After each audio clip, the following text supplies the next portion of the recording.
Official announcement.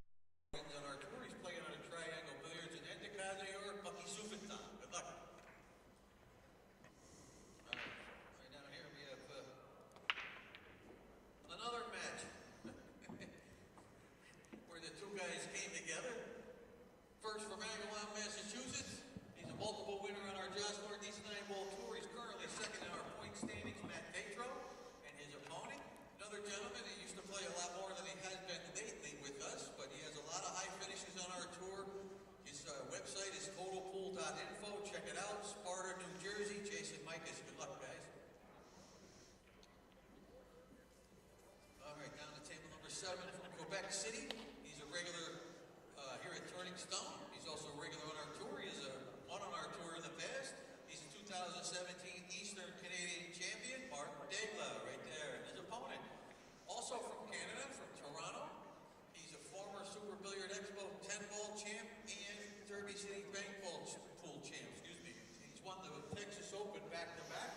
Recently, he's sponsored by Ultimate Team Gear, TUI Management, Kings of Vapor, and Home Tips. Johnny Mora, good luck. All right, down here on table number 8, we have two young guys from the U.S. First from Havre de Grace, Maryland, a multiple winner on our tour. Whenever he comes up, he seems to do pretty well. Well, I'm always giving you money. He likes me. He's sponsored by Lights Out Apparel, Raymond's Pro Shop, Brews and Cues, Blackheart Tips. I leave anybody out? And Lucasi. Lucasi Custom Cues. He's right here.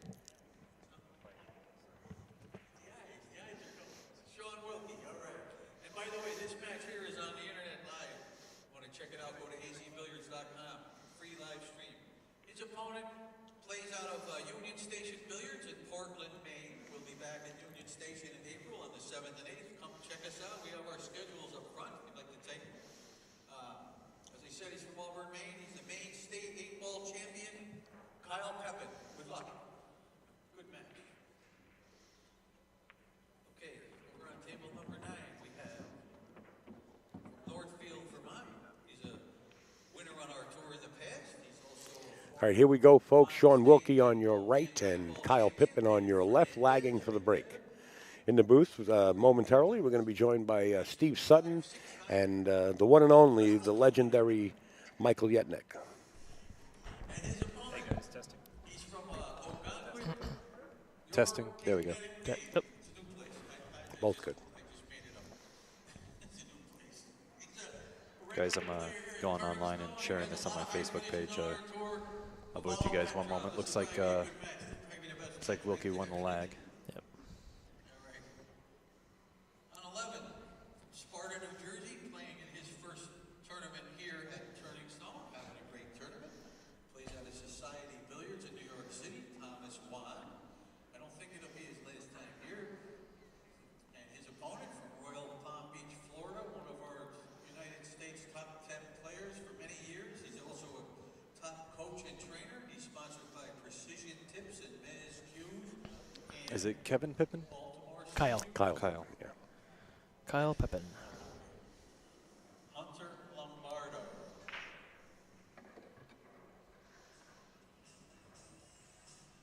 Okay, good luck, guys. Table 12 is a match in progress. We'll move on to table 13. From Douglas, Massachusetts, one of our regular tour and Turning Stone players. All right, Shaun's hitting it hard like usual. Recent high finish at our Ocean State tournament in Snookers. Looks like he's got a shot in the 1, natural position to the 2. I don't think the 3-9 is wired, but he should be able to leave angle on the 2 to get a cross table for the 3 in the same corner as the 2. Good luck. All right, on 15, Archbold, Pennsylvania. He's a former straight pool Woody. And he got a good angle to do that, so he won't be playing the 3-9 unless it's wired. He has many runs over 200 balls. Looks like he's trying to go between the 7 and 6 and leave a little longer shot. 7 might be in a way of going straight across. Clearly, he doesn't want to get hidden behind the 9. So now he did something that you really have to do as a quality player, and he made sure that the 2 is either frozen or not frozen, so he knows how to hit this ball. That makes a big difference whether it's frozen or not frozen, and whether he'll pocket it one way or the other way. Please remember to turn the ringers off on your cell phones.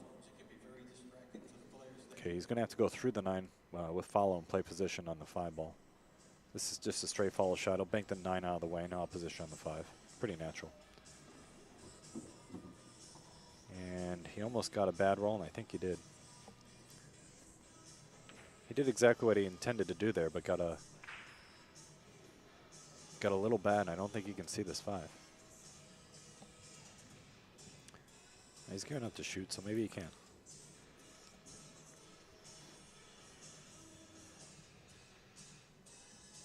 Okay, so you could see enough of it to play quality safe. Probably not going to put anything by Shaun as far as strategically.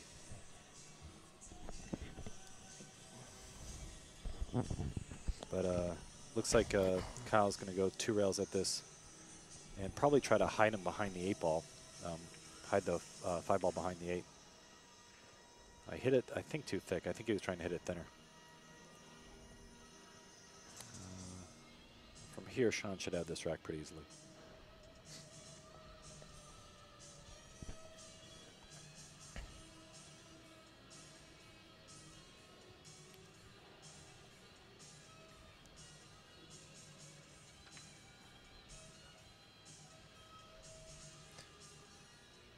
Miscue maybe? Yeah, must have miscued there. Sorry, guys. I'm still getting my Facebook up so that people watch this stream here. Thank you, Mike.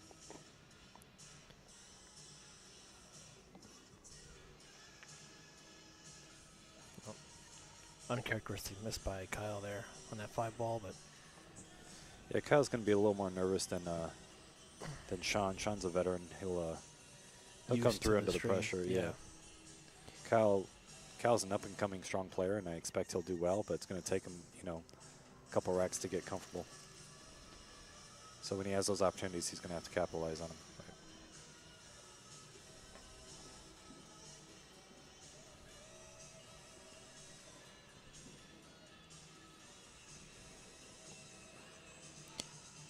kind of tricky here because he's playing the 5 cut and the cue ball is going toward the pocket. He might cut it in the right corner and swing around 3 rails as opposed to cutting in the left. I'm not sure what he likes here. He's going to try jack up and maybe come high. Yeah, he paid for the other side. That was a good shot. Or the corner. That's a great shot. It's one thing, Shaun will always come with the shot. He's such a strong pocketer. Yep. His position will sometimes be a little loose, but he just comes with the tough shots when he needs to.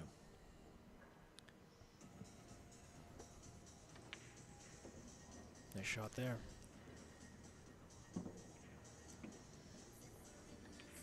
Go high inside. The 7 ball, come over for the 8. Roll down, share of the 9 ball.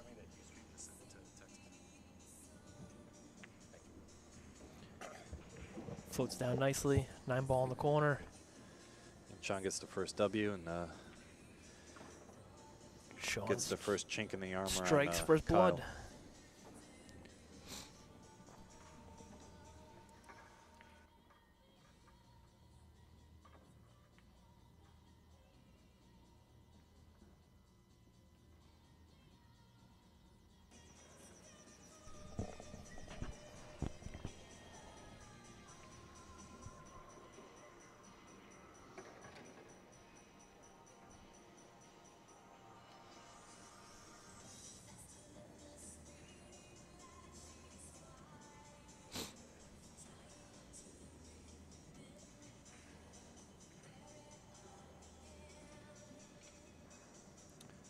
So Shaun's breaking from the left again. He's probably trying to play the 2 in the corner. Shaun blasts him. He's one of those guys that hits it hard and expects to get lucky and, hopefully makes the wing ball while doing it. But a lot of guys like to do a cut break. Shaun's not that guy. He'll hit it square and try to get another ball, not concern himself with that wing ball so much.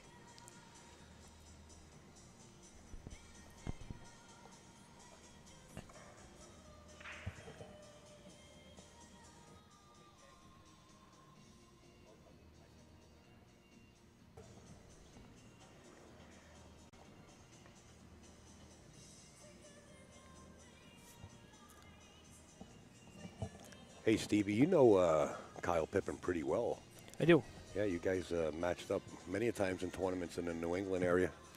Yeah, we played a couple times. He's closer to my area. He's from the lives in the Maine area, so I've seen him a couple times.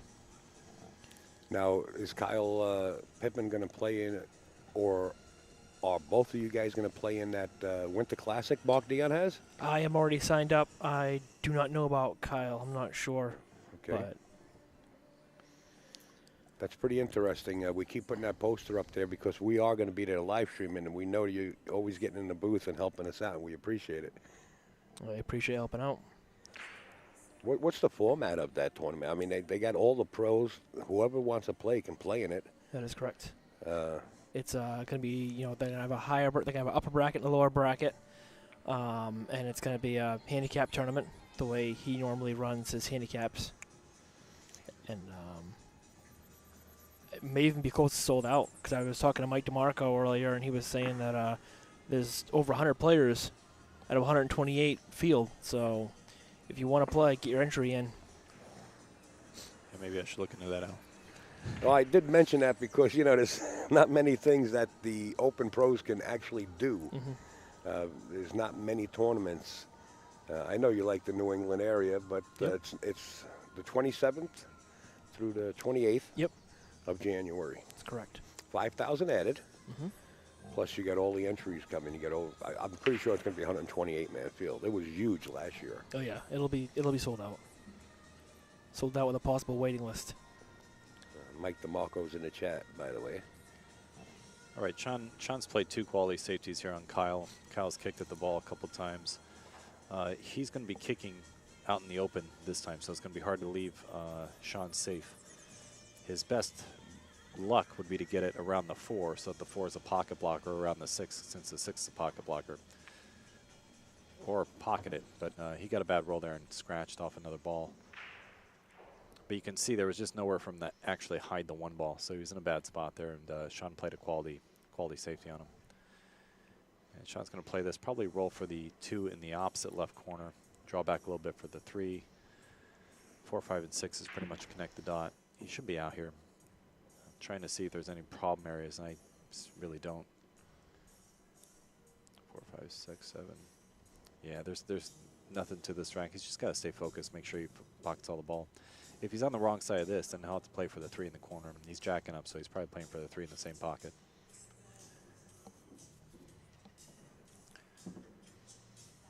He's probably going to just accept the 4 in the general area and play the 5 in the right side.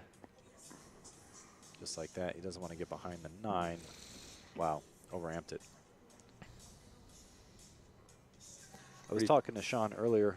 Does he play with was it Blackheart? What's the name of the tip? Isn't it on-site tip?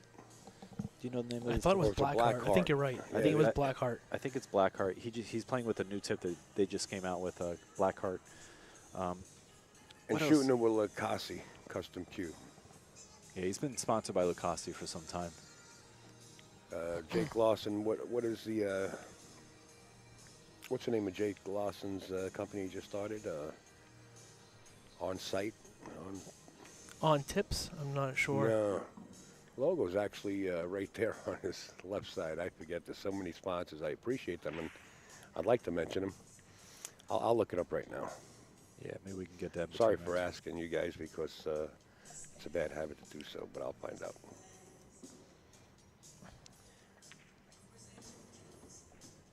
All right, he got a little sloppy there on the position for the 5 and got away with something with the 6, knocked the 6 a little towards the pocket. So he should be doing all right. Lights Out Apparel. Yeah, that makes sense. I think he's been with them for a while, right? Yes. And Jake Lawson's really a likable guy, too. I got to step out. You guys are in the hands of Mike Etnick and Steve Sutton. Thanks so much, Al. Thank you. All right, do you like swinging 1 rail out for the 8 in the upper right corner, or do you try to pull back and hold it for the upper left corner here? Probably just draw straight. Draw. Oh. Kind of 50-yard line here. Yeah, he chose to go for the 50. He was trying to do my shot, but to go for over further. Yeah, he's good here. He's going to swing 2 rails and play position on the 9 the side.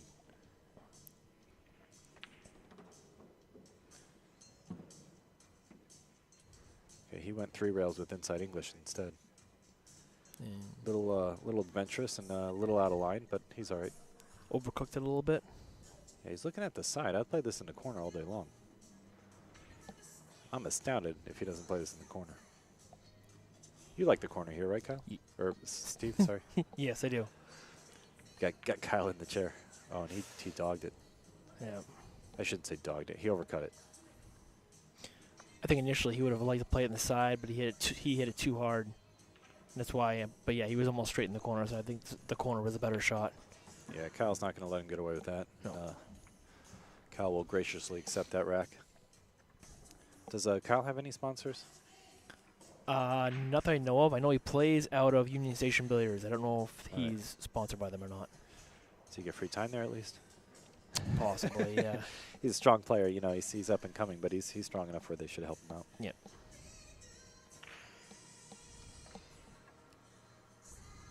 Steve, do you have any sponsors you want to mention between the racks? Sponsored by Hustlin' Clothing. Tony Hargan helps me out, and I'm sponsored by Roy Patzer from USAPL. Awesome. Helped me out in this tournament, which I did not do as well as I would have liked, but I am playing second chance, so I get another crack at it tomorrow morning to play in the mini second chance tournament. Okay, so Kyle did a little bit of a, I'll say, non-standard break there. He broke from the short rail. And sometimes a lot of guys like to do that for 10 ball, and they hit it square, and they try to play the balls behind the 1 ball. But I don't see that in 9 ball very often. Do you like the cut break on these tables, or more the head-on break? I typically like the cut break, but I can be honest and say that I had horrible results here with my break. I was very disappointed in my break results. And I don't know if it's entirely my break or the rack, but I was not satisfied with my pocketing on the break. I was having position on the 1, which was favorable for my opponents. But I did start to get used to the tables. I mentioned a bunch last time I was on the commentary about the new cloth and the changing conditions and deflection, that kind of stuff. But the tables are still playing just like new cloth, so it's pretty much the same conditions as yesterday. I was played a couple matches earlier today, and started to account for a lot more deflection than usual. He's probably going to try to squeeze, I'll say favoring the 9 ball as opposed to favoring the 6 and 7. There's a little window the other way, but this is much safer. You don't get behind balls.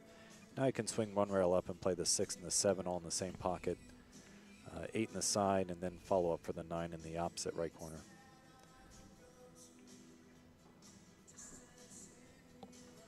This is pretty standard. He might have to push the 7 to the rail a little bit, hitting the top side of the 7 and play position, or he could follow up and play the other corner. Being that he missed that 9, I thought he might play that, you know, in the same pocket, because this is basically the same shot on the 9, only a little more angle. All right, he stayed down nicely there and got that. I think he's got the angle where he's got to go down to the short rail and back up towards the 9. This is very natural. It's a straight pull shot. Shaun plays a lot of straight pulls, so he should be all right here.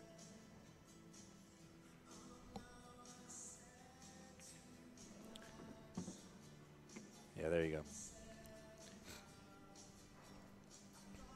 That was just a center ball with a touch of left English. He didn't do anything fancy there. He just got close to the 9. And I believe we're 2-1 in favor of Shaun Wilkie.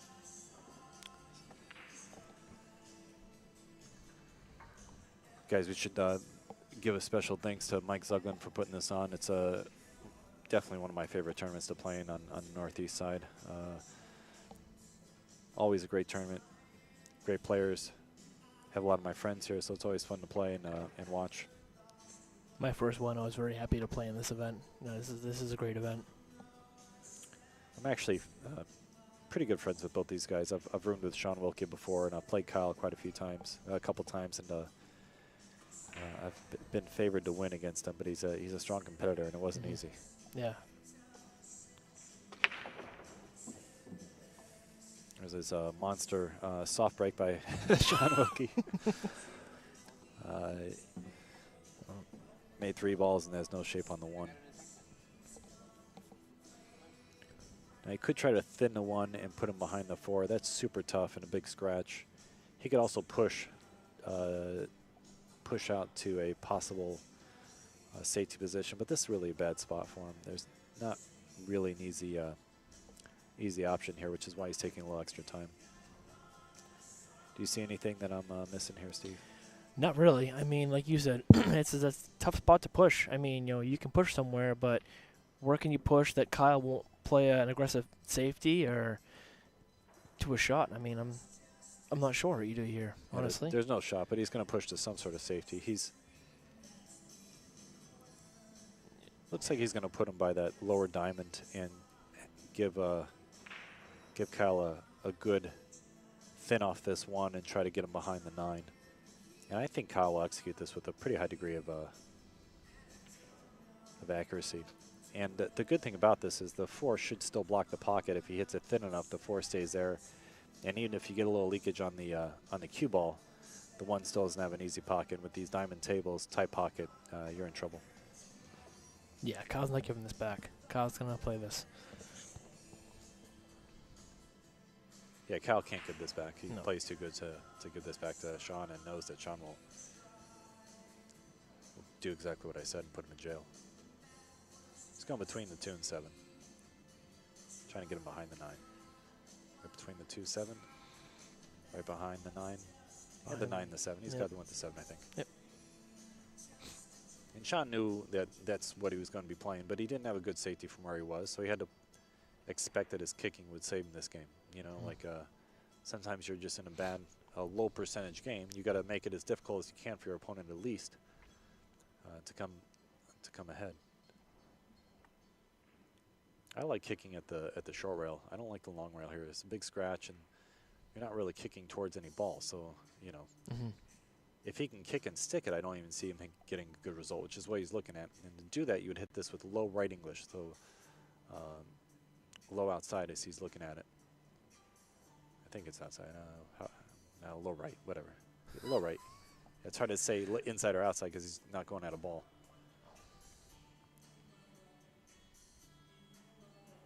This would actually be inside English or reverse English.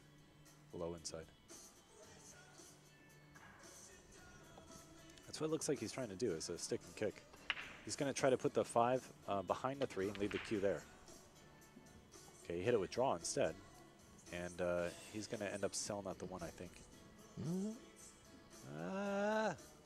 Looks like he got him. Wow. I'm pretty sure that wasn't what Shaun intended, but worked out all right. Kyle's looking at cutting this in, and with his young eyes, he might be able to hit this, but I'd probably thin this on the left side, try to put him behind the 9, the 7, and the 2. He could also go for a bank, and it's almost free. Bank it back to him, and he's got the 2, 7, and 9 to block him the other way. Yeah, with those thin, you know, young eyes and thin cuts, Kyle chose the right shot there. Shaun's going to do the same shot, try to hit it a little better. Hook him. Well, you figure with the the 2 and the 9 and the 7 down there, I mean, he's got blockers there. So if he thins the left side of this and goes 2 rails back down to where he is currently standing and where he just pointed his Q-tip. Yeah, I think he's going to try to go 3 and try to get him right up nestled under the 9. Oh, he went. Now he went for the bank. And Ultra aggressive, pocketed it, and that's the safest safe you can have. Keep your opponent in the chair. There you go. You know, it's a good shot by Shaun. I don't know many guys that would go for that, but Shaun hit it well. And that's a nice little shot there, and that was the only shot he had, really. Hit it good. There was a center right English in that case. Well, shots like that ball he just banked, I mean, that builds confidence, correct? I mean, so, you know, kind of how you're feeling in the match, or...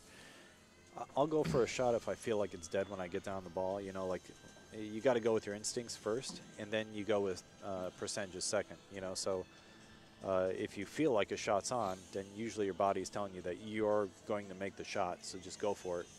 Even if, generally speaking, it's a 50-50 shot. You don't ever want to take a 50-50 shot unless you know it's in, you know. He must have felt like he had the right angle and he could get shape and just decided to go for it. Now he's a little out of line here. He could play the corner and just stun it across, or he can play at the side with follow and come up and down. Now the side's a bigger pocket, so I look for him to go for the side here. And if he's coming down, I would actually favor the left side, but he looks like he's putting a little inside English and trying to get to the right side. The 9-ball is on the right side, or on the left side of the table, so generally speaking, you'd like to get to the right side. But the natural angle is to take it to the left.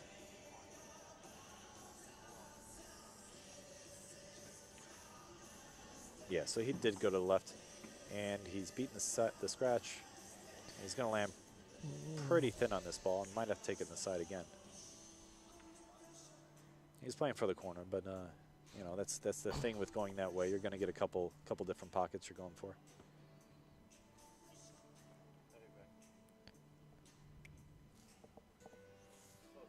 Now, if you play this on the side and you by inches miss it, it's almost like a two-way because the 9-ball would track down toward the foot. Not this one. If the 9 were closer to the rail and in line with the second diamond, then when you miss it, you put the 9-ball by the second diamond. But since he's more in line with the third diamond, if he misses it, he's going to actually put it by the third diamond on the other short rail, which is a sellout. So there's no built-in safe here. He's got to pocket this ball.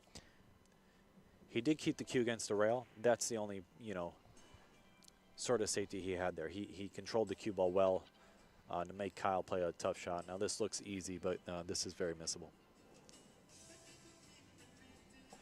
Guys, some of the rules, if you're not familiar with the Jaws Tour, there are no jump cues. You have to jump with a full cue.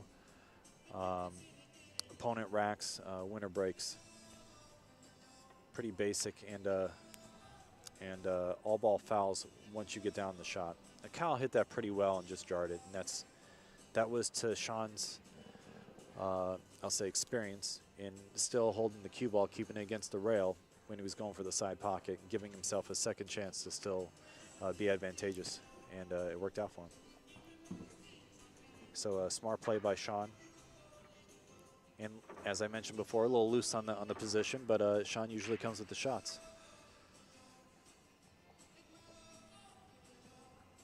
Guys, I'm going to go ahead and thank my sponsors, Jacoby Custom Cues, Kamui Products, and Predator Revo Shaft Technology. Special thanks to my wife, Christine Jagdale, for letting me do all these tournaments and hanging up here in the booth after I got knocked out. Hey, it's a pleasure to have you. It's a good point you brought up there in that last shot by Shaun, keeping that cue ball on that rail like that. If you have that option, definitely think about it. So 5-ball maybe, but probably not. Ah, he made the 5. Right, so the wing ball went in, and that's the ball that everyone's trying to play. Sometimes we play the 1 this side, but he made the wing ball. I look for him to play safe here, put the 1 behind the 2, and bring the cue ball back, hopefully behind the 8. Or he could go for the bank again if he was free and froggy. Or he put the cue behind the 2 instead. I think that was a little harder to execute.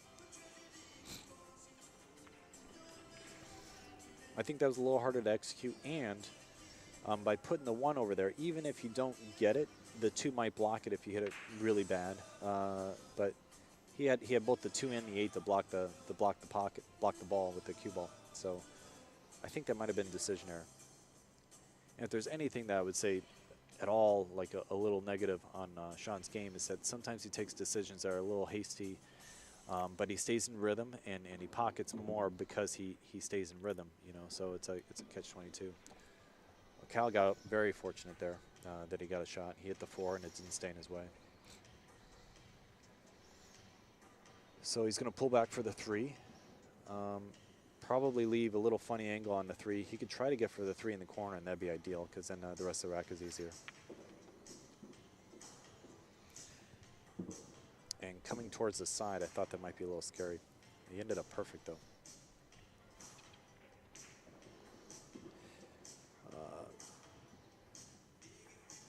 Looks like he can just squirt this in with a little bit of right English, throw it in the pocket, stay there for the 4. He might play the carom on the 6-9, or if the 6 goes, he'll play position. What do you think he's going to do there? Does it look like the 6 goes, Steve? I think the 6 goes, yeah, past the 9, it looks like. If the 6 goes past the 9, I seriously doubt he'll play the carom. If the 6 doesn't go, then, oh, he had more angle than I thought. Then he'll play the carom. He's checking right now.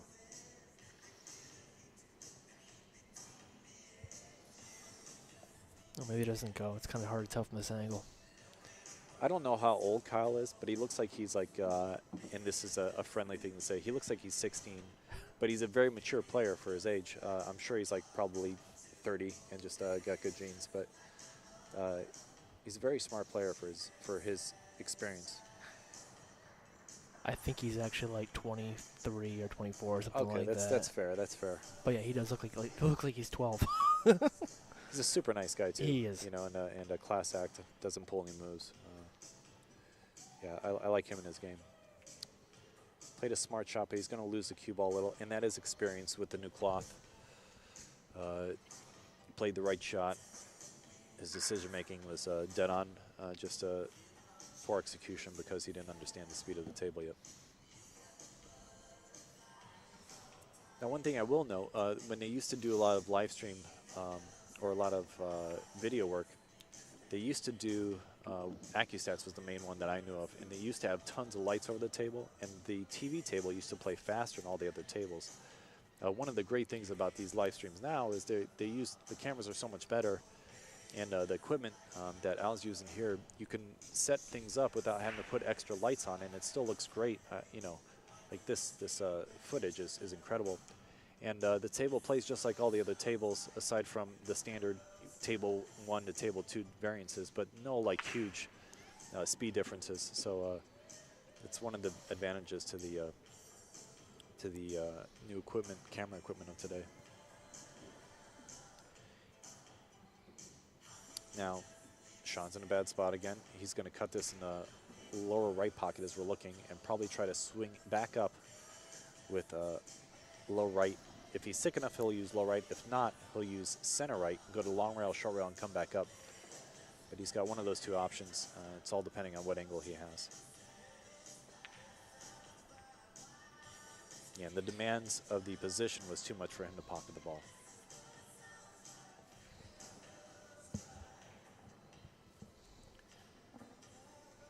And I think Kyle's in a similar position.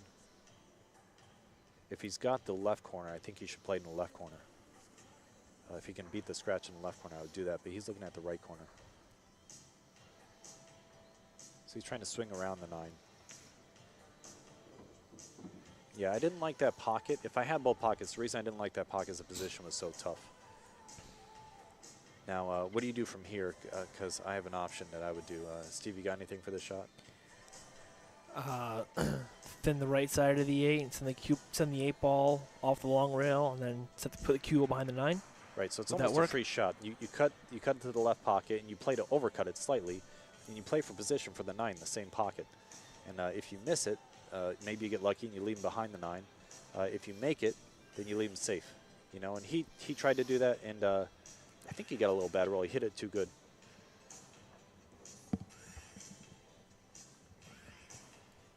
Now this is no gimme either. He didn't get the cue ball back where I said, so the cue ball's against the rail, and he fended against an easy pocket from Shaun.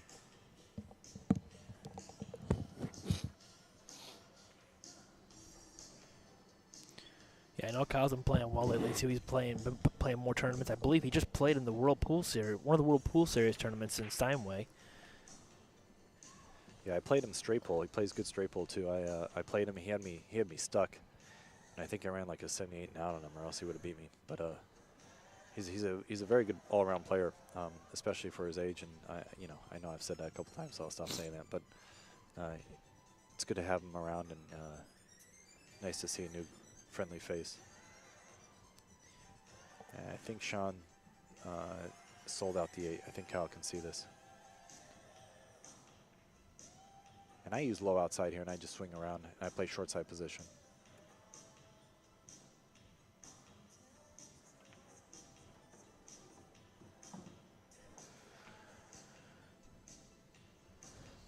I don't like that. Maybe he felt like he couldn't get to the short rail on the other English using low outside, but I think he could have played short position. He's just going to really focus on pocketing this ball. Yeah, you know, I did that quite a bit today, and I think he needs to use a little bit of inside English. The inside English will actually push the cue ball out to the left a little bit and cut it a little more. And I think these balls are just skidding a little bit, so your natural cut angle is taken away by the skid of the cue ball pushing the 9 ball down on these shots. And it's hard to see, but I think that's what's happening. We do have an amazing staff here at Turning Stone.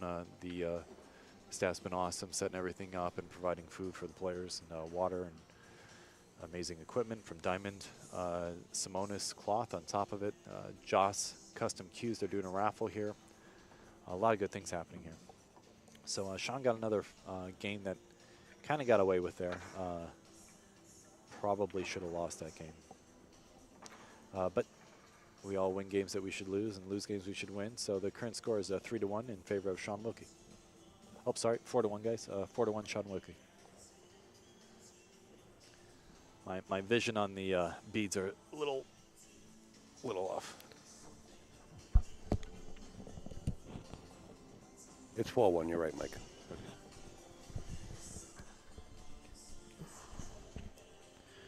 I have a question for you, Mike. So I have actually never seen the rack that they're using in this tournament. What's your opinion on this plastic? It's like a plastic hollow rack, isn't it? I mean, yeah, it's a Diamond's new rack. I'm probably one of 5 people here that would prefer Magic Rack for every rack, or a Delta rack, or a some sort of template rack like the Accu rack. But every tournament's different, and we were talking about that in previous matches. This rack's fine. It's better than a wood rack because it'll stay longer. It is thick. It's hollow, but it's a thick plastic, so the balls don't bend or anything while you're putting it in. It's a quality rack. I just don't like standard racks. I like the Delta racks a little bit, or the metal racks. Any metal rack. I hate how it sounds, but I feel like it doesn't flex at all. So I feel like it's a little easier for me to rack, but that may be a personal, preference. Diamond just comes with good equipment, and if they're going to do something in plastic, it's thick plastic that's going to hold long and provide the best quality for the material. Kyle's doing the right thing, taking a break before the momentum goes too far in Shaun's way. And we're going to take a brief moment. Maybe Al's got some sponsors he wants to show or something. Well, what I want to announce is I just found out on AZ Billiards that AccuStats that you mentioned has the early bird special purchasing link on their website for Derby City Classic, which is going to be a full production by Pat Fleming and crew.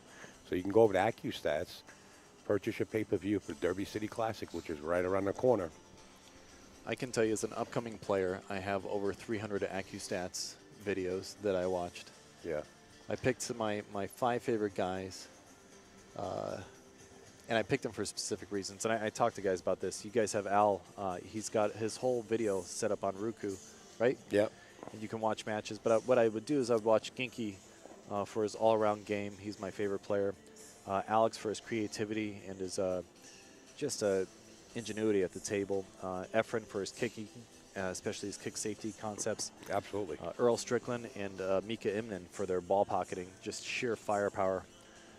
Back when I was coming up, those were the main guys, and I bought every single video I could of those guys. And, that's good.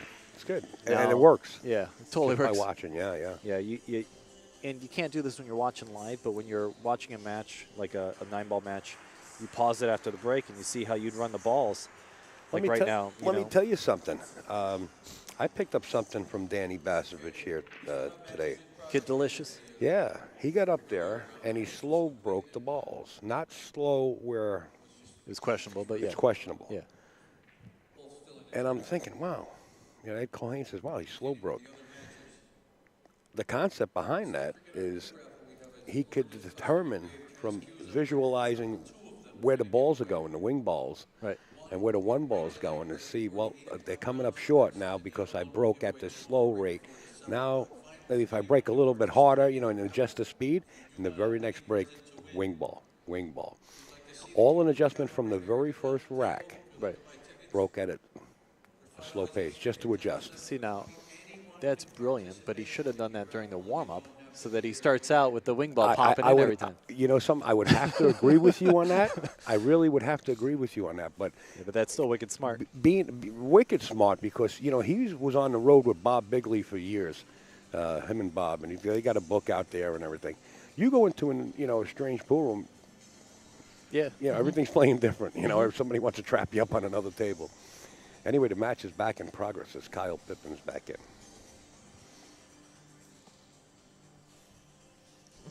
All right, guys, so I probably should have looked at the table like I was saying. I don't know what he's going to do with this one. I don't think it goes in the lower left corner. Maybe it does. But I'd look for him to play a safety here. I don't think there's a legitimate shot with position. He could prove me wrong if you were to spear it in the left corner and get position on the 2. But I think he's supposed to play safe. Do you see any quality safes here? Hit it. Go behind this wall. I was thinking, kind of. Well, like, you might go behind the 2 here. I was thinking actually if he would have played a little bit of top, maybe a little bit of right, and go behind the 6. Right. But I didn't get a good opportunity to look at the table. I was enjoying my conversation with Al. But from here, he's trying to see if there's a window between the 4 and the 8.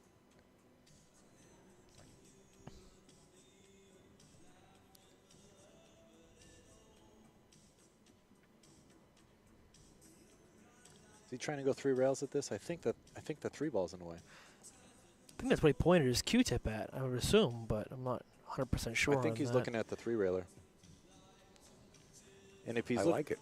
Yeah, if he's looking at the 3 railer, then what he's doing is he's picking a spot in the wall, pass and doing that. But he looks like he's going around the ball now. So he's trying to play like a 1-pocket safe. Hit it thick, bank it towards, I think it's the 3 ball up there. Oh, he hit it softly. Okay. I like hitting the top side. Maybe you couldn't see that with where the 2 was. But hitting the top side, the 1, banking it back towards the 3 and putting the cue ball up table. He probably didn't have that shape or else I believe he would have played that. So he just slow rolled up on the 1 and gave Kyle a fugly position. That just means double ugly. That's what that means. Double ugly. So Kyle played smart and played a quality safety again. And that was a very smart play from Kyle. He didn't have a legitimate way to get on the 2 or a sure shot position for the 2, so he played safety. Safety was easy. He knew that ball up table would stop him behind the 2. And so I think he's going to go 3 rails at this.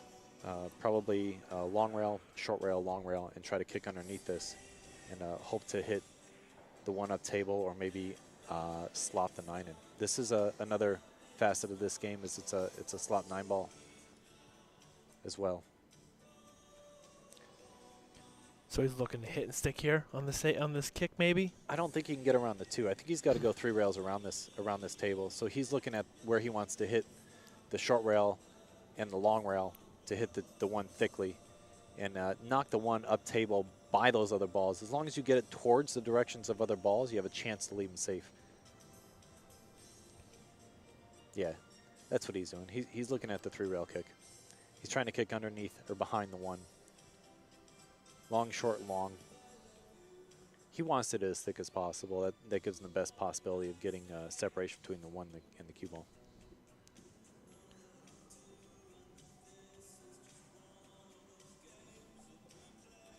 I actually have a bunch of VHS tapes of the AccuStats, and I was going to contact Pat and see if there's any way I could get that upgraded to digital. I wonder if he does that for guys.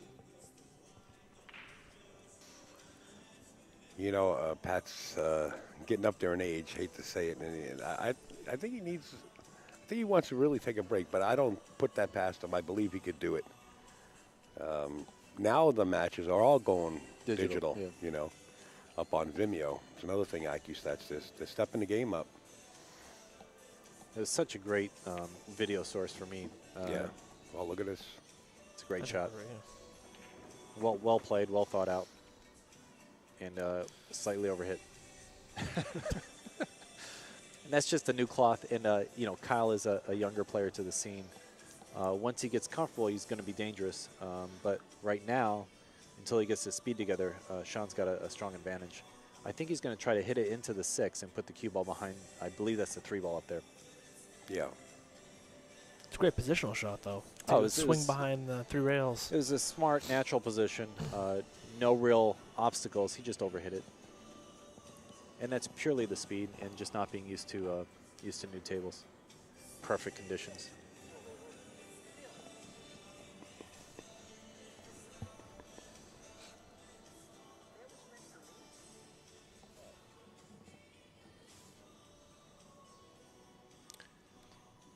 What else do you see? Do you see him trying to go for this and trying to weave position?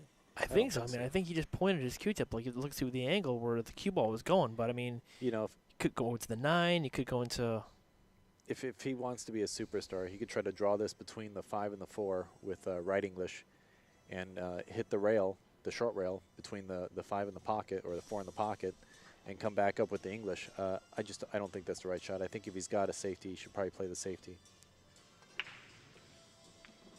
Yeah. And he chose the wrong shot there. There was no way to get position unless he was to draw the ball. So he went right into the balls and got stuck.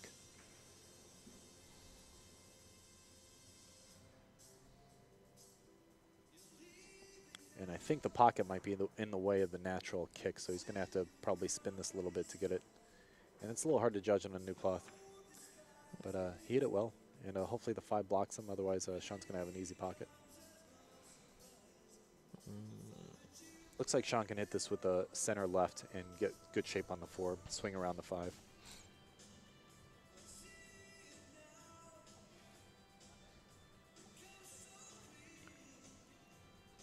Al, is there any way you could put that Roku tag on there as well? Or the Roku website?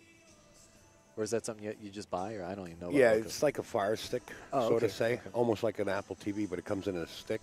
Gotcha. A Roku stick, and it's free to watch. Now I got to go get a Roku. You go on, yeah, and it's like right to your TV, you know, and you just go on there, and you don't have to pay anything. Everything's free to watch on, well, as far as AZ Billiards. You just search out AZ Billiards channel, and you'll see the matches there. In fact, some of yours, Mike. Yep, I always like watch my matches and learning. Especially like watching other people's and learning. This is pretty natural, guys. He's just going to come up one rail. And then he's going to come across. We got dead straight. This is exactly where he didn't want to be. And you can see the disappointment in his body movement. He wanted to be either on the right side or left side of this ball. He didn't decide before he hit the 4 ball, which is a big error. Now he's got to cheat the pocket, which you can't really do on these tables. I might draw back into the 8 and accept the long shot on the 6. Or just draw back in between the 8 and the 9 and just accept the longer shot in the 6. I think that's the right play here. You try to force anything and you're liable to jar the ball or miss it. Would you play it safer just because the position on the 6 ball is so hard? Maybe hit the side of the 5 and then go bring the cue ball back up table and leave the 5 ball down on the... I wouldn't. He's still at the Second table. If he gets funny on the 6, he can still do something creative to save himself. But you don't win championships. I'm saying like I'm a winner of championships. I've won a lot of amateur events, but you don't win events ducking when you have an open table. You win events playing a little more aggressive and ducking when you mess up. You know, and he's not messed up. He's not really out of the ballpark here. He can draw back between the 8 and 9, have shape on the 6, and still be all right. He just can't cheat the pocket and try to force. Yeah, right where he put his cue is fine. And if he hits the 8, he's still okay as long as he doesn't get behind the 8 or the 7. I mentioned the 8, but I wouldn't try to hit the 8. I would just try to make sure I get draw enough so I can see the whole 6 ball. And you know, something I learned from Danny Diliberto on the AccuStats videos, you always want to decide whether you're going to underhit a ball or overhit a ball. In this particular case, he's better off overhitting it because he'll hit the 8 and he'll still have position. He doesn't want to underhit the ball and get stuck behind the 9. So you're always considering, you know, do I want to overhit this ball or underhit this ball? And you always take that into account because we never play perfect. Now Shaun's got his own rake head. And he went into the 8, and he's going to be perfect, like I said. And I think he can come across and play the 7 in the opposite side. And now he stays at the table, he keeps his opponent off the table, continues his run, and keeps Kyle cold, which is what he wants. So you got to weigh those things out. You don't want to give yourself, you don't want to sell yourself short and think that you can't do something just because you got out of line. You may have to accept a little longer shot. Shaun's still favored to make this ball good, you know, 90% of the time, maybe even higher. This is an easy shot. And it held pretty natural position for the 7 in the side of the corner. Looks like he's got the corner, he can stick it, and then have the 8 in the side, and then the 9 in the opposite side. So this is he made this a connect the dot out by playing that position. You know, Shaun's been around quite a while. I remember I made a lot of money with Shaun back in the days when the Valley Forge was in the where the casino is now, where they had all the circles and everybody just wanted to get in action. Of course, there was thousands of people attending, and they still do the Super Billiards Expo, and there was always action back then on every table. And Shaun, whenever I seen Shaun back then playing, I had to go with him. I don't care who was stepping up to the table. He's a grinder. You know, I've met Alan Hawkins, and he's always when I was growing up. You know, I'm a little older than I look, guys, but Alan was one of my guys I used to love to watch. Yeah. And he's such a good guy, and always been very polite and very nice. He is. Took me out to lunch once, and I, you know, like, no reason to. He just liked me, and it Cool was just people. like, yeah, He's really good people. pretty awesome. Hang out with a, you know, Hall of Famer for everything there is in pool. Yeah. You know, for the staff at the Super Billiards Expo, when everybody's gone and wrapped up, Alan still rents the place for one night, and we have a party in the back there, and there's pool tables set up separate from what you see on the floor. Right.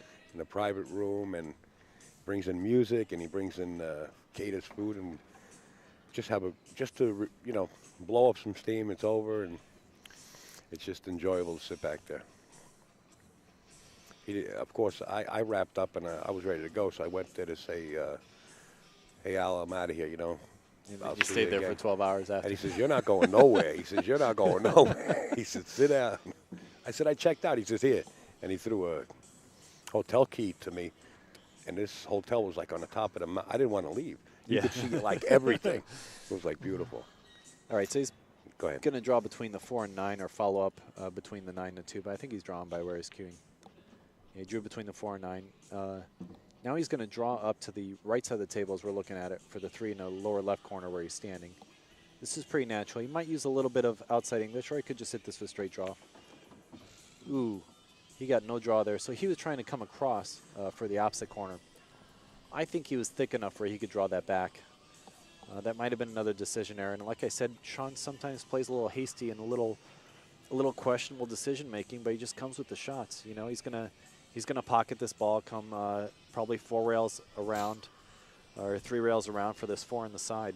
You know, this is a top right English, or maybe even a center right English, swing around the right corner position play. This could have just been so much easier if he just gotten on the 3 with a little bit of draw. He could try to kill this with inside English and come past the 9 on the right side.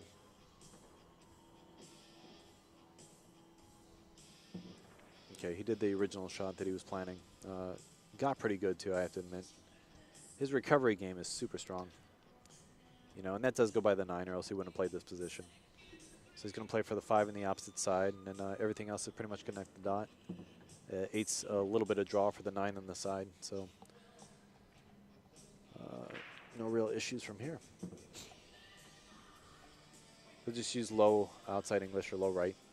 And he'll try to get almost frozen to the rail or close to it. He doesn't want to get straight on, because then he'll be stuck on the rail. So he favored the rail, which is good. Now he'll be off the rail when he's playing the 9.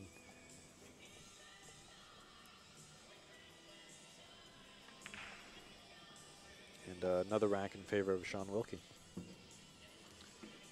So despite some, I'll say, mental errors, Shaun's playing a very strong game.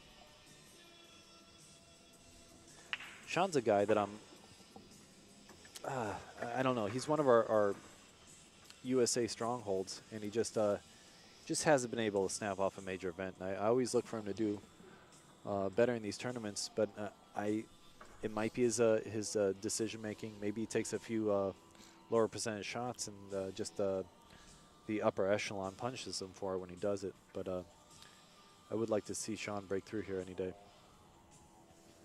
along with myself. Shaun and I have had a lot of battles. And many other people, too. Yeah, You know, it's so nice. Everyone else that's sitting in the chair. So nice when everything works, and like you just win, and you're like, wow, I don't know how I got through that, but it's over. You know, you win your match. It's so nice to do and feel that way. Yeah, I feel like when we win that one breakthrough match, it's just going to open up, and everyone keeps saying that to me, and I'm sure Shaun hears the same thing, but if we could just snap off a Turning Stone or snap off a U.S. Open or snap off a, you know, major event, it puts fear in your opponent, and then they dog it a little more. You know, that's basically what you. True, it could be intimidating. Play the same level, but they just dog it a little more. Could be intimidating. Absolutely. Playing against the U.S. Open champion. So Shaun's going to come between the 9 and the 3 and play position on the 2 and the side and hope not to get behind the 6. So he's guarding against safing himself behind the 6. So he'll underhit this rather than overhit this.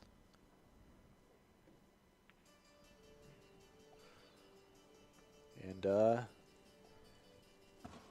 since he missed the 2, we don't know what position he would have exactly had on the 2 had he pocketed the 1. I think he would have. I think he hit it a little thin, which is why he's a little high on the 2. Had he hit it a little thicker, he would have had the angle a little different. Probably would have been pretty sweet on the 2 ball. You know, it's funny how I mentioned about intimidating. For me, this is my first time here, so that's exactly what this was. It was very intimidating at the very beginning. And, you know, I played Mike 2-week from New York. He played good. I had the privilege to play you when you played very, very well against me, so kudos to you. It's tough action here. It really is. Yeah, the score of that match was 9-3. Michael Yetnick defeated Steve Sutton sitting in the booth. You know what happens? You know, Mika and Zion had a match up in this tournament. It seems like every tournament I go to, they have to match up against each other. And Zion beat Mika. 9-7, right? Yeah. Yeah, it was my wife's eating with Zion right now while I'm doing the booth. We're friends with all these guys. I know all these guys, and we all go back and forth with matches. Of course, Mika usually is better than all the rest of us with his wins, but Zion, George, myself, we get them all here and there.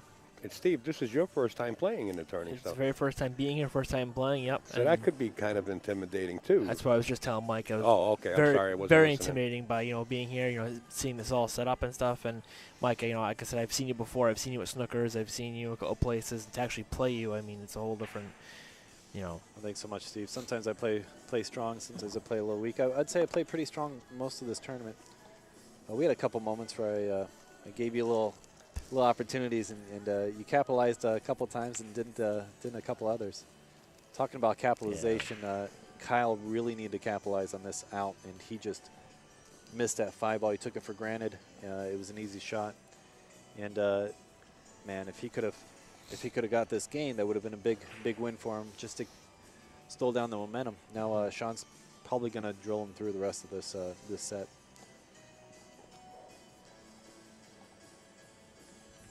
You have to take advantage of your opponent's mistakes, and the game is designed for you to make mistakes. So everyone's going to make mistakes, but you got to take advantage when you get those. Oh, yeah, that's the key to success here. Don't miss. And this is more a seasoned player and experience, you know, against Kyle Pepin. But I've seen Kyle wind up, and I seen him up at Snookers, and you blinked, and it was 3-0. I'm telling you, Kyle can play. Kyle can play. He can play very well. If he gets comfortable, he could easily beat Shaun. You know, I respect Kyle's game. I only hope that he sticks with the game, and maybe some sponsors can help him out a little bit so he's not spending as much.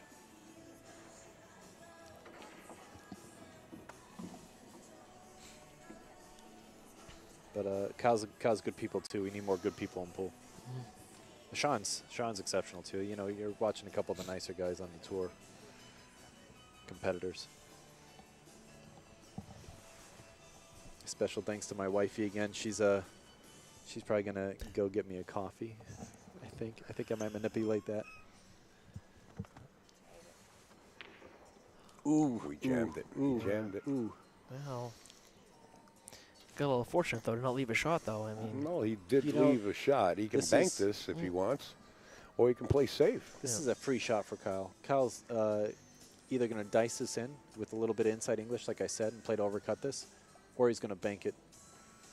I personally I'd cut this in with a little bit of right English. I think that if he misses it, as long as he plays the overcut, he leaves him safe, and it's a free shot. I think banking it, you gotta hit it perfect, especially on the diamond tables. You gotta hit it dead perfect. Got to hit him like Billy Thorpe. You gotta hit it like Billy Thorpe. My buddy Alex Paguline, doing a little shout out for him. Freaking beast. They both are. How'd he hit it? How'd he hit it? Pretty good. He as good as you could hit it. Great shot by Kyle. He needed that game bad. See what I mean, Stevie? You thought Wilkie got kind of fortunate, right? And he did in a kind of a way. Yeah. He did. He did. So, like, I learned that from Danny D. Well, it all depends on what happens next. You know, when somebody plays you safe, just the guy can kick it in, kick it at 90 miles an hour and spring into another hole, you know? AZ Jerry, I cut that in because I like cuts more. I will cut a ball down the rail like it's a hanger before I'll bank a ball in. But the bank was the right shot for him, obviously, because he made it. So, you know, that's a player's preference as well.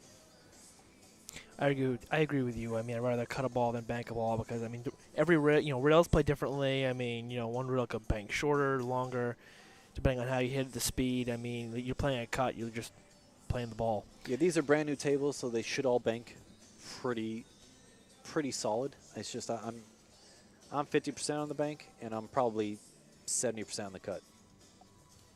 So for me, I cut it just because he was close to the ball. Now, if he's all the way down the table, he's got to play the bank. But he was close enough for you to reach it.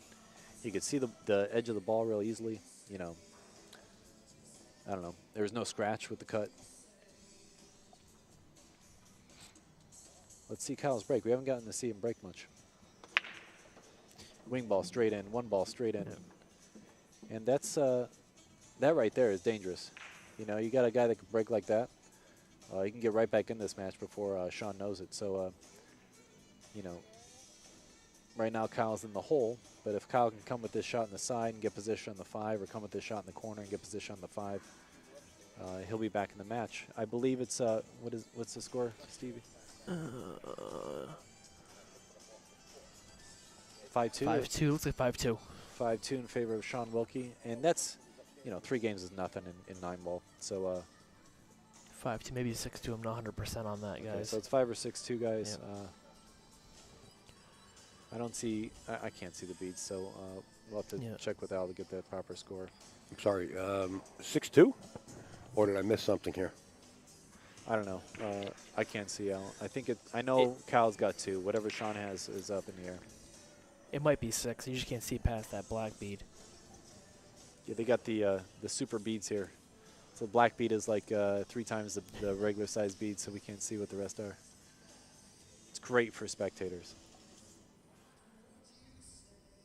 Well, I know Kyle is breaking fairly well. Obviously, we just saw that break. He just played one of my friends, Kerry McAuliffe, in his last round. I think he had 3 or 4 break-and runs just from breaks like that. You break, make a wing ball, or make the 1 ball on the side, and you got a wide open table you're shooting at. Now all of a sudden you're playing 6-ball. Yeah, guys, the score is 6-2. Al just confirmed.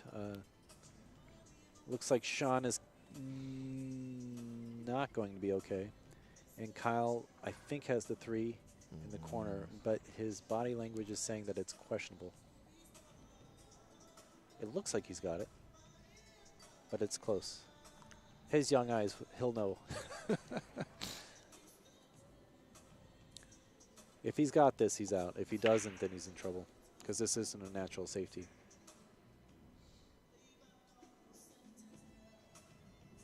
He's shooting at it, so he must have it.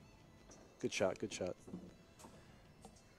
All right, he's a little bit, he's not out of the woods yet. He's just got to make sure he gets on this long rail on the left side so he doesn't get behind the 6, or the 8, the 7, or the 9. So he just wants to use a little bit of English and not overhit this. Okay, he went to the right side, made sure he stayed clear of those balls, and he should be good to go now. Always when you have a ball in the pocket, it is a little tough to play position. I would actually go short rail, long rail towards the 7 and try to play the 7 in the corner that he's putting his cue in right now. You could also try to draw this out. Steve, do you have any recommendations here? I actually like just hitting it full and just drawing straight out, possibly playing the same pocket. He's going to spin this with... He played that rail first, actually, to generate more of an angle. And yeah, that's exactly what I would have done. I would have hit it a lot softer and played for the corner, but he's got the side. It would have been a bad roll for him not to have a shot there. But this is pretty standard. He's going to go up to the short rail, come straight back down table. Okay, so Kyle's position play is a little questionable this match. He could have easily played for the 8 in the corner. But he played for the 8 inside. He's going to have good position on this 9. He's just going to pocket this ball. Stay down. Good stroke. Nice shot. Pretty perfect on this 9 ball. Dead straight. See the cue ball stopping this. All right. Good shooting from Kyle. I guess, you talk about his position play. I would have been a little scared playing that kind of position from the 8 to the 9 because I have seen players numerous times scratch in that side pocket. It just somehow it finds a way to scratch. It was there, and that's a position play that I think with experience he'll take out. You know, I think that's a little risky. I think just coming up table for the 8 in the corner was much safer. Sometimes you feel like there's no scratch and it's okay, but I think that was a questionable position play. One of my buddies in New Hampshire, he says he calls that, that angle, it's the impossible scratch that happens all the time. You see it a lot from that, from the first diamond scratching in that side pocket. Yeah, a little inside. When I play for side pocket cut shots, if they're inside of the second diamond, like the short rail diamond to the pocket, if the ball's inside of there, I try to stay away from playing position on the side pocket. If it's outside of that, then it's a pretty big pocket, but from scratching, if it's coming from that first diamond towards the side pocket, I won't take it because it seems like you could scratch there so easily. Right. That's just a little precaution I take when I'm planning shots in the side and planning scratches in the side to avoid them.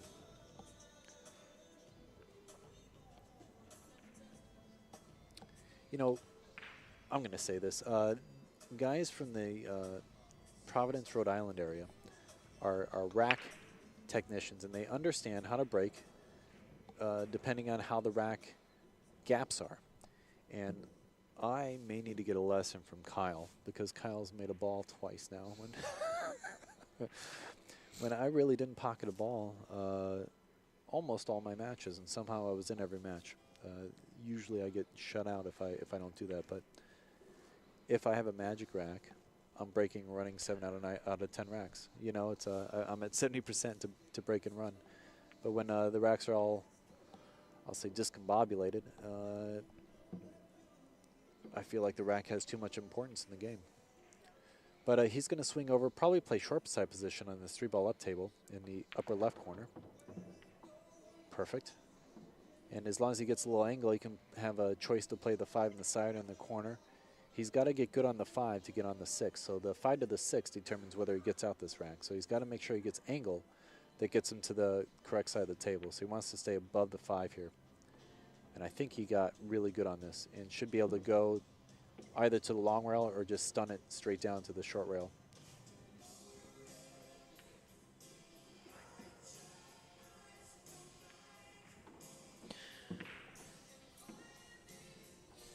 Okay, I think he got good on it.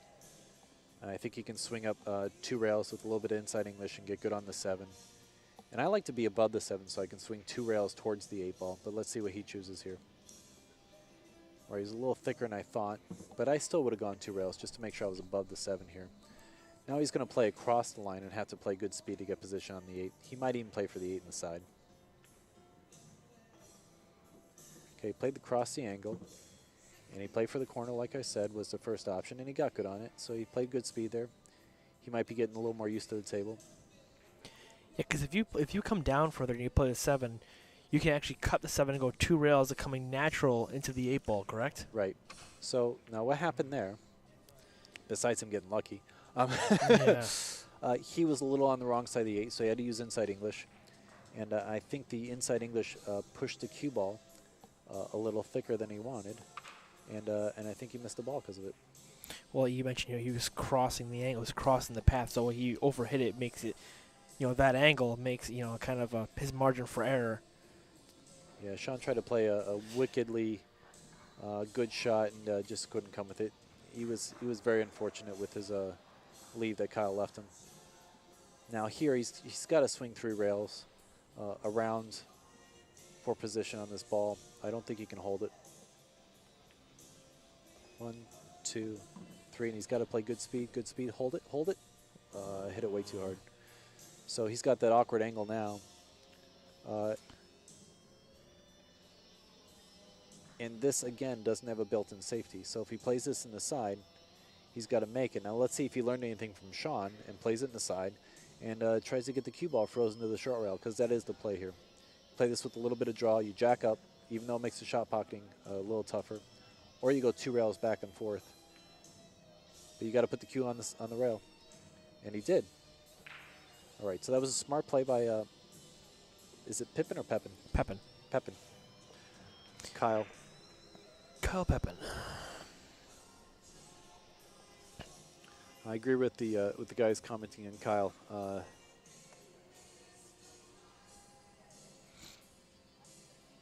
Kyle's definitely an up-and-coming player. I'm glad to have him on the stream, and I think he's a good choice for the live stream. He's a smart, well-kept guy. Makes the stream looks good. Him and Shaun are both good guys. I'm actually going to do a shout to my sponsors, because I think Shaun's taking a little time on this. Shaun's going to try to play this in the right corner and overcut it if he misses.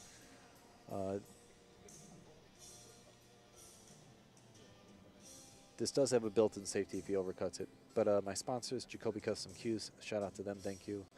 Kamui Products, thanks to them, and Predator Revo Equipment, thank you guys. Kyle, thanks. Also like to thank my beautiful wife, Christine Jagdale. She's been a good support for me. Managed to survive my loss today.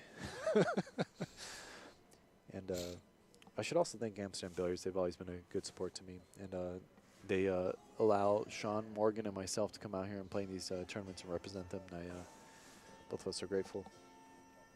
Shaun's actually still on the winner's side. Shaun Morgan, Alaska. Good job, sir. We're rooming with him. At least one of us is still in the event. All right, so Shaun has a speck of hair or dust or germs or dirt he wants cleaned off the ball. I mean, it's a big 9-ball. He may be afraid of a skid, maybe, if he goes to hit this ball.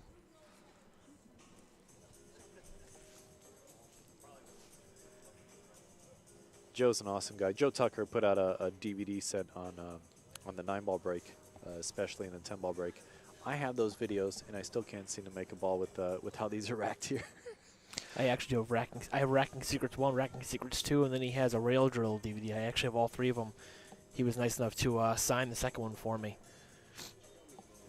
Yeah, that guy, Ginkster, talked about Joe, said he played him one set, and Joe played a perfect set on him. Utmost respect for Joe, and sending a little love to my mentor who passed away, Ginky. Back to this match.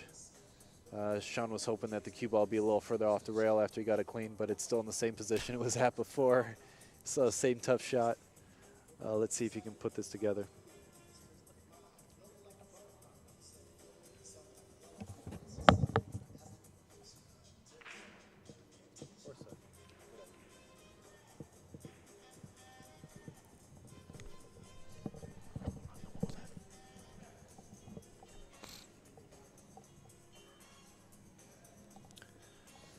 All right, so by this point, if I had taken this long, the shot would look like the worst possible shot I could ever have. So I usually try to, if I have a tough shot, I don't rush it, but I play it at the normal tempo that I've been playing the rest of the game. Let's see if this helps, because if it does, then I'm going to take a little longer next time. It's kind of a happy medium that you have to find, because you don't want to rush shots, but you also don't want to overthink shots also. Yeah, there's a point where the shot becomes intimidating if you let yourself think about it too much. Yeah. Now, I'm gonna say this straight up: Shaun didn't dog it. That was just a tough shot, and Kyle's gonna come away with another win.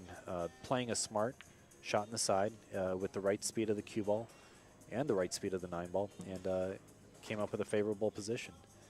And a match that was getting a little out of hand, I believe, is now 4-6, 3-6, 4-6, somewhere around there.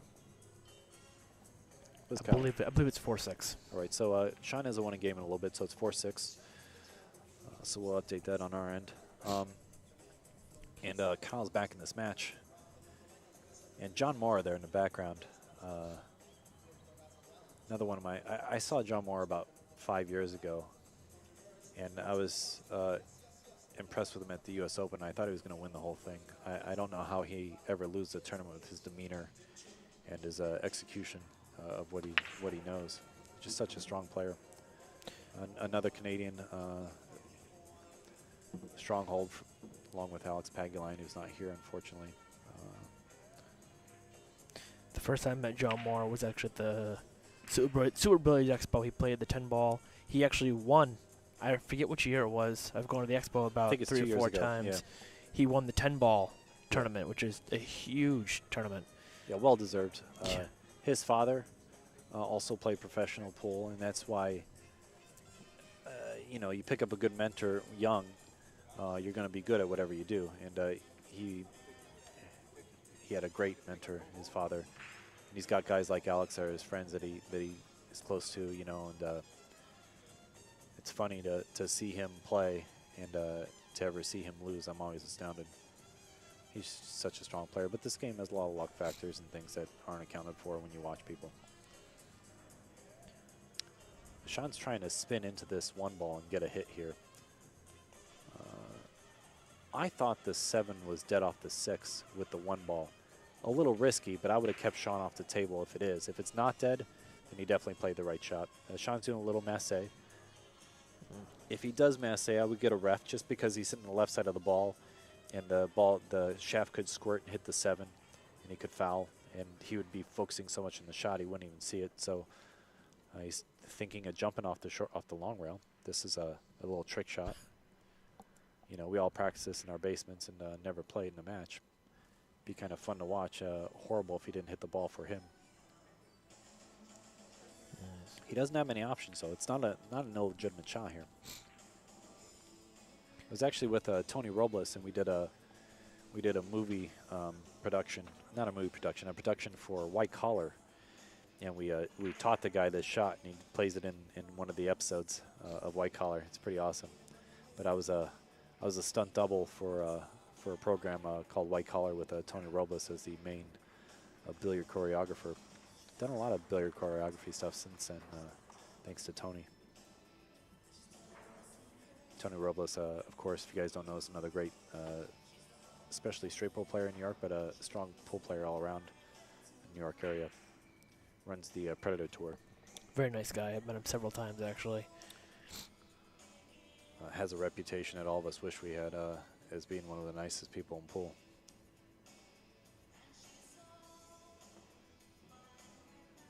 Yeah, that was a tough position for Wilkie to get out of. And, Kyle looked at the 1-9 for a millisecond and then said, I'm going to run this out, which is the right play. You would never play for the 1-9 here. He's just got to make sure he gets pretty straight on the 3. He doesn't want an angle where the cue ball is going away towards the 9. He wants to get right there. A great shot. Perfect speed. And now he'll just play the 3, probably draw back a hair or get the position he's in, and then follow 2 rails out for the 5 or draw up for the 5. I like following up from here. He could stop it as long as he's above the 6. It doesn't matter what he does. I just want to leave myself on the rail, but the 5 is a hanger, so it's not like he's going to miss it. And he's off the rail, so he's good here. He doesn't want to go rail first. He wants to hit ball first here and go 2 rails towards the 6. If he goes rail first, he can lose the cue. That was well executed. He did exactly what I said. Now, if he goes rail first, that cue ball ends up by the side pocket. Now he can't hold the cue for the 7 after he pots the 6. And he's still a little thinner on the 7 than he wanted to be. Now he's got to go up and down table for the 9 on the side.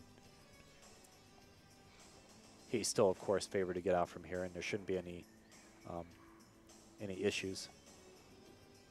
The ball wiped its feet, but went in nonetheless. So we got a ball game, guys. Awesome, awesome. Always love to see a close match on the live stream. Absolutely. Kyle Pepin sinks that 9 ball and makes it 6-5 and breaking. Getting real interesting. He's not saying the betting window's open yet, but he's in this game. There's some New Jersey pool player says, I say Nelson versus Martin or Morat. What are we talking about? Are we talking about the next live stream? Next match at 6. Do we have the match up for 6 yet, Al? You know, I think I did go up there and pick one out already. but I actually, as you guys were asking that, I was texting. We'll drink Mike. about it and get back to you guys.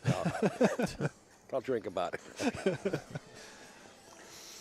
I just sent a message to the booth, the tournament desk to find out. So I believe we're at 6-5 now. And Shaun's a straight-up guy. He's trying to rack it as good as he can. These tables do rack a little rough. It is not the rack. The tables are just beat up quickly by these players trying to get tight racks, and they put it in different spots, and every other rack you're pressing the rack down, and you get a bunch of issues. Commentators, we have Steve Sutton. Yes. That And is me. Michael Yanek and Al, of course, Upstate Al. Well, helping I'm out. just, you guys giving me a break. I'm actually trying to get some food down my system. These are the commentators right there on your screen.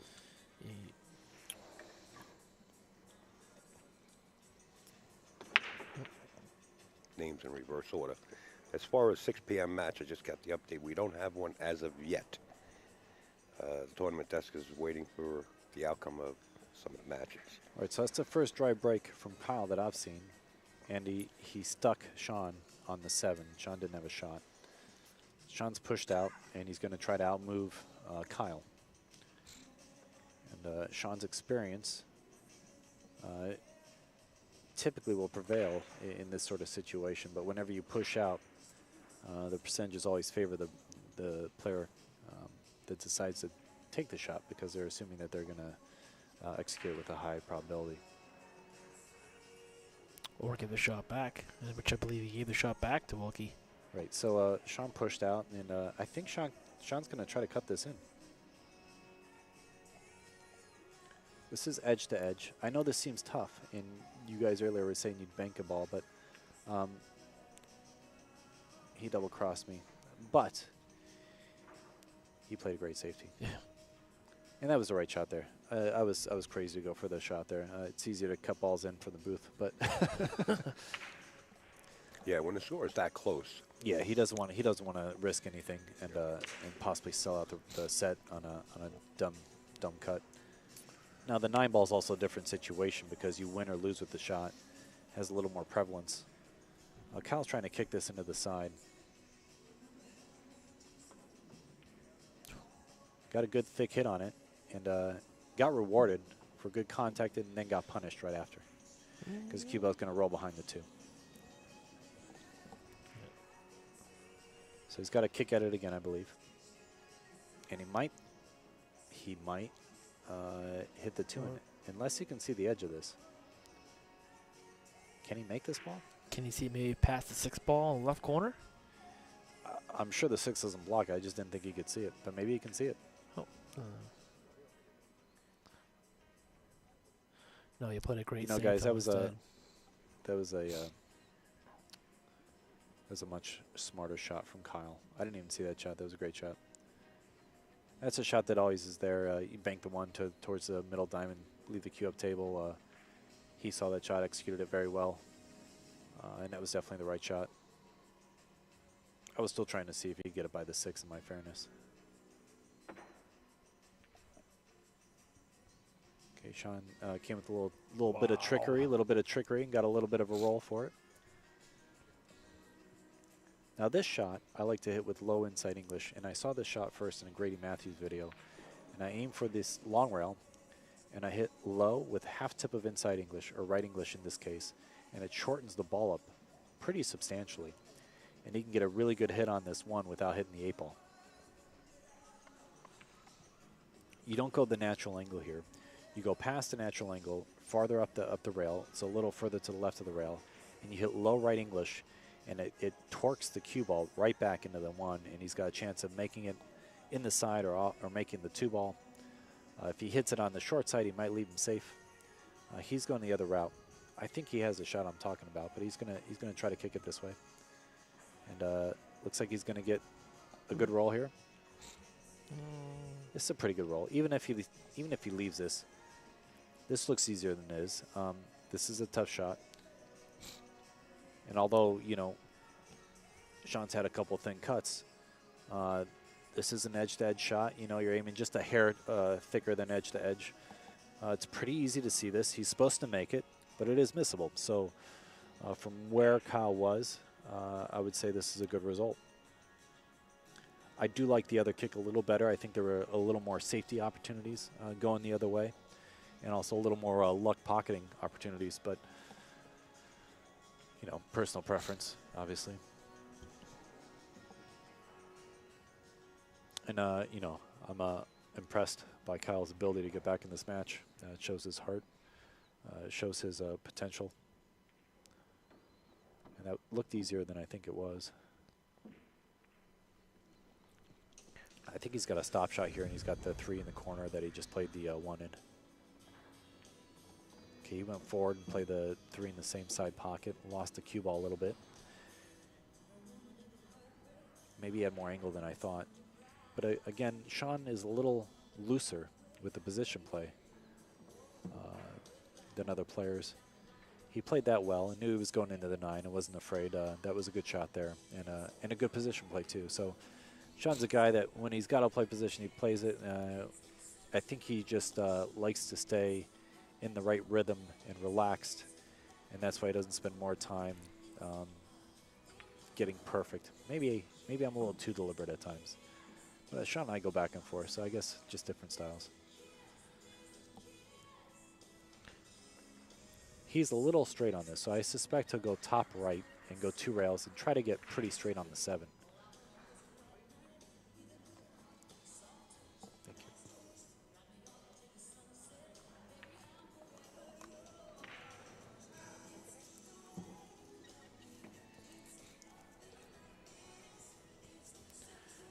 Should be good here. You think you play those a little bit of bottom right, come He went the other way. Yeah. That's the right way to play that. I like that shot. Almost got the worst roll in history, but yeah, I like that inside English shot there. When you have that angle, it's very natural. And as long as you're approaching new cloth from a 90-degree angle or slightly favoring the inside, you'll be able to get the inside English to take. If he were slightly favoring outside of the ball, then you can't use the inside English. The inside English won't take. So it's another new cloth subtlety that you have to be aware of.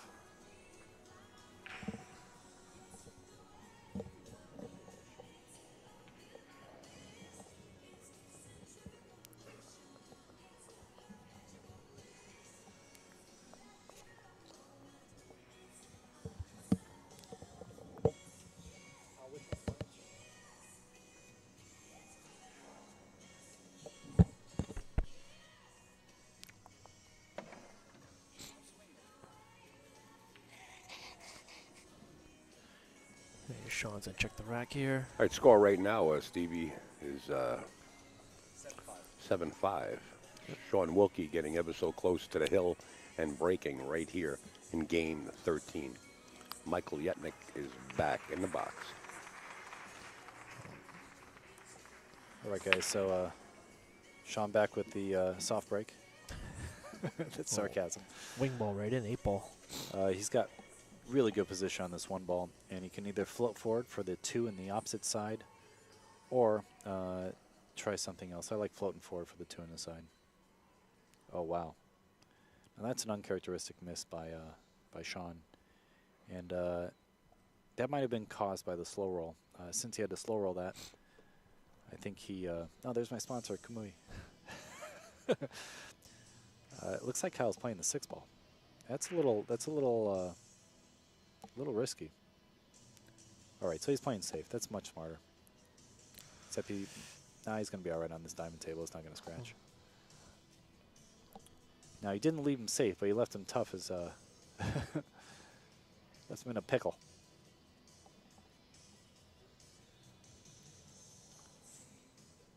So how do you hit this ball to make this at the highest percentage? Do you slow roll this? Do you hit it with a little pace? Do you hit it with top? Do you jack up? I think he hit with pace because you can play the 1 in the corner and then just come across table for the 2 ball in the corner where he's standing right now. He's got to jack up on this. This is a very low percentage shot. Shaun does make balls that are very tough when he needs to, so whatever Shaun does is probably the right way to hit it.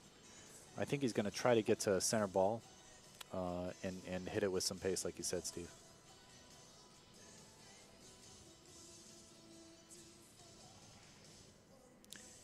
See some of the spectators there sweating the match. She's Shaun's perfect stroke. Holy shenanigans. That's a great shot. That was an incredible shot. You guys, that was like a scale of 1 to 10. That was like a 10, maybe a 9. Nah, that was a 10. He hit that very well. Yeah, he hit that sweet. He's going to come across for the 3 in the top right corner, I believe, unless he's straight in on this ball, but I think he's got a low angle. No, he was straight in. 4 in the side after, probably. 5 ball's still a little tricky. He's got to stay above the 7, but he shouldn't have any issues as long as he gets good on this 4. So this 4 to the 5 is really the key to this rack now. You think the 2 was the key to the rack, and it really should have been, but he still has a little bit of work out of him. Yeah, he got the 4 on the side. And if he's on the correct side, he should have easy position for the 5. If he's on the correct side, he can just stop it. You know, he's good. Awesome. So now he just comes across, tries to get pretty straight on the 6 because the 7's a stop shot proposition off the 6. Yeah, this is very natural. He'll play the 7 in the side and then float down for the 9. He will make sure he's slightly favoring the right side of the 7 as he's looking at it after he pockets the 6. He doesn't want to get too straight. He wants to be favoring a little bit past straight so he can just follow. I think he got there because he didn't hesitate at all. Yeah. Yeah, he got the perfect position there. And Shaun's showing his experience and strong pocketing capabilities on that 1 ball. We have to put Shaun to the hill, I believe.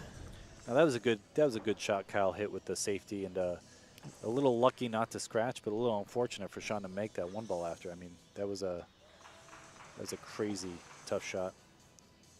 Joel Shapiro probably owns more Balabushkas than anyone else I know.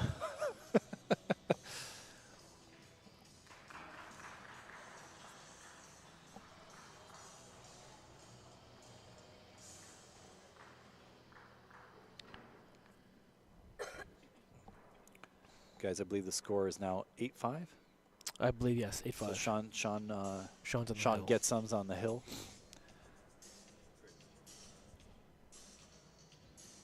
Shaun's sponsors are Lights Out Apparel, right?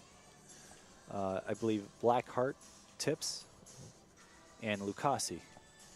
And Kyle should have some sponsors after his performance of today. Yeah, yeah. Great young man, great player. He could use a little help.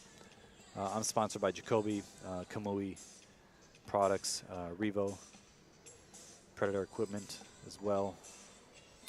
And thanks to my wife, Christine Jagdale, and Amsterdam Billiards, my homeroom. I'm the house pro there. I do give lessons, guys. If anyone's in the New York area and would like to contact me, feel free to look me up on Facebook. And there's that impressive break, Boosty Monty-like-ish from Shaun. That's a great break. He stuck that cue ball dead center, hit it That's square. a big word. Bustamante-like-ish. Wow. Right? Creative. That's a tremendous break. And I think he's straight on this, so he'll either draw back for the 2 in the lower right corner or follow up for the 2 in the lower left corner. Underhit it slightly. And now the 3 ball's questionable. And I'll tell you guys, like I was saying previously, the first rack and the last rack are always the most difficult. And Shaun's got to get this window between the 4 and 8 to continue his run.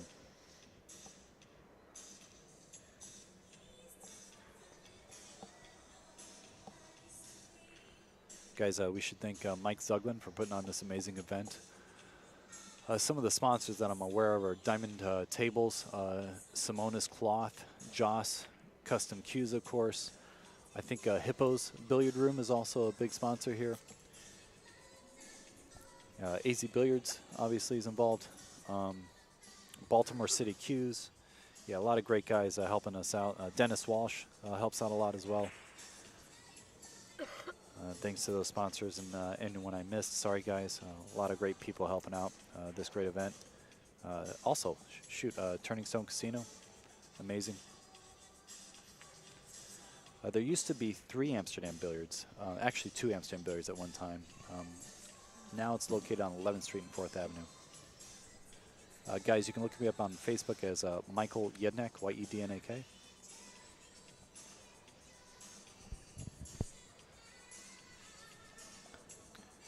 Great safety played by Kyle. When you're playing safeties, guys, there's three key factors. You want separation. You want to either control the cue ball or control the object ball. And then if you're F and raise, you control all three. Yeah. But, you know, primary concern, you use speed a lot with the safeties and with the kicks.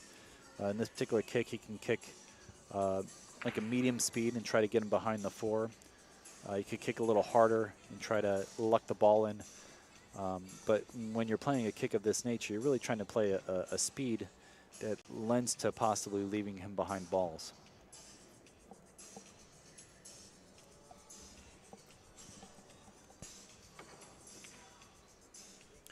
In that case, he thought his highest percentage was to hit it firm and to try to get lucky, and he did. And Kyle played a quality safety and just got a little burned by 9-ball. Happens all the time. In fairness to Kyle, he's had a great comeback and a quality performance from him.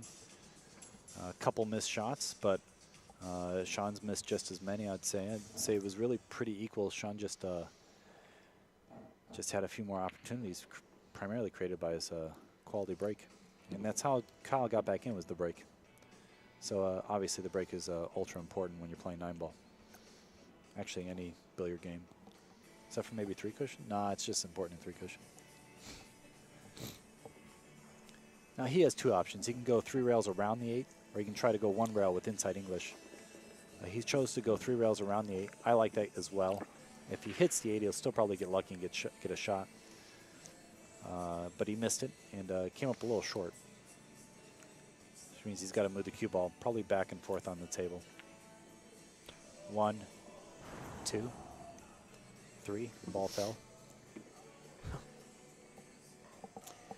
I don't know about you, but I take an extra second or 2 here after doing that. I agree with you. Shaun gets right down.